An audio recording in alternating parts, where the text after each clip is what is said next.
People who reconnected with the one who got away. What happened? I never expected a Facebook friend request to change my life. Angela was my high school sweetheart, the girl I'd planned to marry before life threw us in different directions. When her profile picture popped up in my notifications, my heart actually skipped a beat. We'd broken up 15 years ago when she got accepted to med school across the country. I was starting my dad's construction business, and neither of us wanted to do long distance. Our last goodbye in the airport still haunted me. Her trying not to cry as she walked through security, me pretending I had something in my eye. I accepted her request and spent way too long scrolling through her photos. She was divorced now, a pediatrician in Boston. Still had that same dimpled smile that used to make my teenage heart race. Before I could overthink it, I messaged her, "Hey stranger, long time no see." She responded within minutes. We caught up about our lives, and it felt just like old times. The conversation flowed so naturally that 3 hours passed before I realized it was 2 a.m. She mentioned she was coming to town next month for a medical conference, asked if I wanted to grab coffee. When I saw her walk into that coffee shop, 15 years melted away. She was wearing a yellow sundress, my favorite color on her back in high school. We hugged, and I caught the familiar scent of her vanilla perfume, same brand she'd always worn. Over lattes, we talked about everything. Her failed marriage to a surgeon who worked too much, my string of relationships that never felt quite right. She teared up telling me how her dad had passed last year. I reached for her hand without thinking. The spark was still there. One coffee turned into dinner. Dinner turned into drinks. By dessert, we were finishing each other's sentences like no time had passed. She told me she'd always regretted not trying harder to make it work.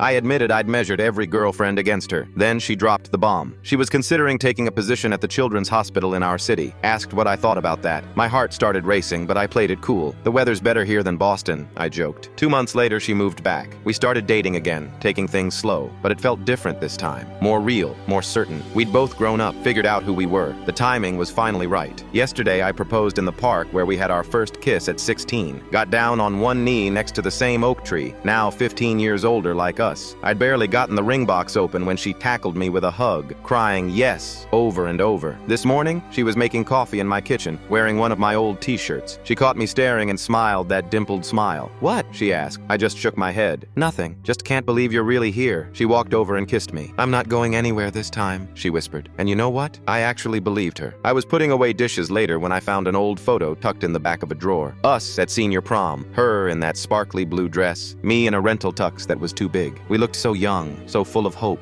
I showed it to her and she laughed at my awful haircut. As we lay in bed that night, she traced the lines of my face with her finger. "You know," she said quietly, "I used to dream about this, about finding my way back to you somehow." I pulled her closer. "Me too," I admitted. "Every single day. We're getting married next spring, under that same oak tree."